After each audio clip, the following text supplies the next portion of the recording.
We are the Urban Coalition of Freelance Writers. Check us out at www.myspace.com/UCOFW, or you can check us out on YouTube at www.youtube.com/UCOFW, or you can send us a tweet on Twitter at http://twitter.com/UCOFW. Check us out. Subscribe. Thanks for watching.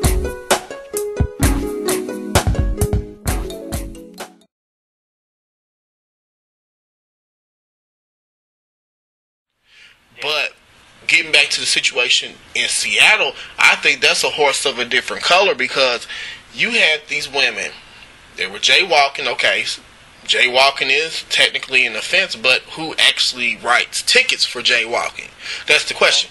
But the thing is, the woman that got punched in her face, after thinking about it, she is lucky that that is all that happened to her, because you had a crowd full of angry, belligerent people egging the situation on, which that never helps.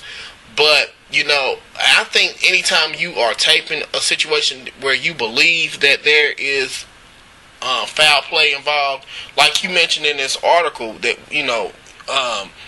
you should keep your mouth shut. But my thing is... Yeah, now please let the public know that, I said keep your mouth shut at the scene. At the scene, okay, yeah, right. We'll address how you can dispute what's going on later, but at the scene, while the situation's red hot, keep your mouth shut if you've got proof of something going on that shouldn't have been. Yeah, that's very true, because you will be going through something like one of the girls that taped the situation with Brandon Johnson that got beat by 5 cops. She taped the situation, and I seen this on the news where they said the cops allegedly took her camera phone and snapped it in half, and she had the evidence in the bag. So right then and there, that's not a good look, because first of all, you're tampering with evidence, which I'm pretty sure that's a very serious offense. Yeah, it would be. So that's just something like, well, in both of these situations that I'm mentioning, people did tape it, but it was kind of like, one of those things where they were kind of making it evident, and you just, it's just something I don't think it's a good idea. But right. Getting back to the point I was saying, you cannot, because there's been people killed for less when it comes to these situations, and for you to actually attack a police officer, you should be lucky that you're still alive. People are complaining and pretty much up in arms about the fact that, you hit punched a female in the face, but she, you gotta look at the cops and where he's standing. You gotta walk in his shoes and see what he's going through, because he really didn't have any backup, and he's trying to keep this situation together. And I think it was just a natural instinct, and some of these women today are rough. Yeah. So the thing about it is, he's thinking from the point of view, like you mentioned earlier, he's trying to make it home to his family. And I'm sorry, you know what? To me, maybe he did. It was petty. And honestly, I was looking at this video on YouTube. One of my subscribers, and I subscribe to her. She's a really good person to watch. Much love from Kentucky. She said, sure enough, sometimes if I was a police officer, there's just some things I would just let go, because like I'm trying to make it home to my family. Like sometimes I think, hell, some people smoking a joint, somebody jaywalking, something minor like that. You gotta know when to pick your battles, because sometimes stuff like this will happen and it'll be over something petty. But be that as it may, I'm rambling on, but be that as it may, you have to learn when to shut up. Just shut up. Because you need to realize that they're trying to do a job, and if you're pushing them in the wrong direction, something crazy is going to happen to you. Right. And the thing, that I think the community doesn't always think of is, in the training that most police officers in most states go through, the biggest thing that they are trained on is survival. You know, how to make it through that shift alive when potentially that you could encounter 100, or if you're talking a big crowd, big event, maybe a couple 100,000 people that would just as soon see you dead. And, you know, you've got to survive this. And, yeah, they realize that not every single person out there is trying to kill them, but still, you know, they have to always be on their guard for stuff like that. All right. So,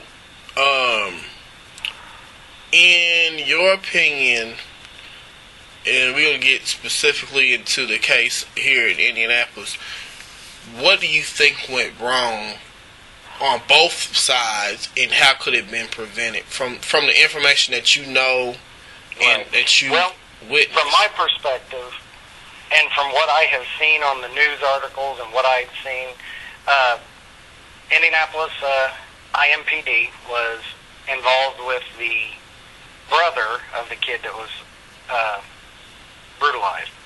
They were involved in a situation with the brother and had problem with him. Okay, well, they're there dealing with that. Obviously, the kid that did get beaten was there at the scene and causing, from my understanding, quite a bit of ruckus. And starting to interfere with the police officers conducting their duties that they were already dealing with.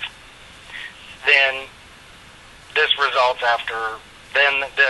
they have to go deal with him. Well, then there's where it all goes downhill. Because, yes, from my understanding of what the news medias were saying, I think the kid probably should have been taken into custody, but then there's where it goes wrong. Because as the officers call for more assistance to control the group or the amount of people or the situation, the main officer that done the beating was off duty at the time. He hears this over his radio in his car, and he responds to the scene. And I don't know what kind of day he was having, if he was having a bad day or what, which is no excuse. Absolutely no excuse, but my understanding, a lot of this beating took place after this juvenile was already cuffed, in custody, and contained. Mm-hmm. You know, right there, I don't care what book you're looking from in law enforcement, that ain't supposed to happen. Mm-hmm. You know, obviously, the officer screwed up. But, you know, and there's no excuse for his actions. He went way too far. But let me throw this in here, and this is I don't want to get off the topic, but this is the analogy I'm going to give, because, well, I don't even think you would call it an analogy, but this is what I'm saying. You know, that's why children need to really stay in their place, and they really need to realize what they have, because, you know, it's a double standard in the system. Now, parents can't discipline their kids. They can't even spank their kids. And I'm not talking about abusing or beating the child, but they can't even abuse their own, not abuse, discipline. Discipline their own kids. But you see, you have people in law enforcement that can beat your child within inches of their life, and then even if the child is taken out of the home and placed into the foster care system, you hear of instances where they're getting abused even worse. They're getting molested, raped. In some cases, they're not being fed properly. There's just all kind of negligence involved. But to me, it's just a double standard. And to me, like, regardless to what happened, I just don't agree with the fact that this child should have been beaten. You know, he might have been out of control. He might have been, you know, kind of, you know, whatever. But you're telling me that it took 5 police officers to subdue this one. You know, that speaks a lot on how weak you are if you can't even control one 15-year-old boy.